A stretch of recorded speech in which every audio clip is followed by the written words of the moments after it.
ఇప్పుడు నమ్మి బాప్సం పొందినటువంటి వ్యక్తిలో ఈ పాప నియమం చచ్చిపోతుందా, చచ్చిపోవట్లేదా, ఎప్పుడు చచ్చిపోతుంది అది? అబ్బే, బాప్తిస్మము ఉమ్, పొందిన వాళ్ళలో పాప నియమము చచ్చిపోతే ఉమ్. ఇన్ని డినామినేషన్స్ ఎందుకుంటాయి? ఆ, అందరూ ఒకటి ఏక్ డినామినేషన్.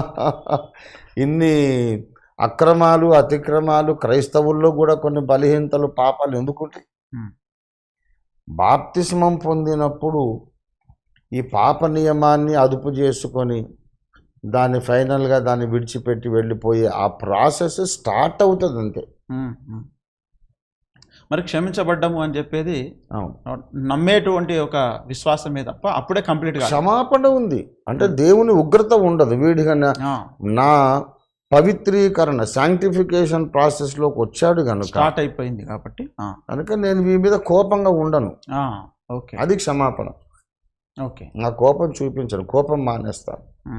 వాడిని నేను కుమ్మరివాడు జిగట మంటిని రూపుదిద్దినట్టు షేప్ ఇచ్చినట్టుగా నేను వీడి లోపల ట్రాన్స్ఫర్మేషన్ చేస్తాను. వీడు లోబడ్డాడు కనుక, నేను చేసిన యజ్ఞాన్ని నమ్మాడు, నా రక్తంలోని ఎఫికసీని నమ్మాడు గనక నాకు విధేయుడైనాడు గనక వీడిని ట్రాన్స్ఫర్మేషన్ నేను మొదలు పెడతానని దేవుడు దయగా చూస్తాడు, కోపంగా చూడడు. అది క్షమాపణ. ఓకే.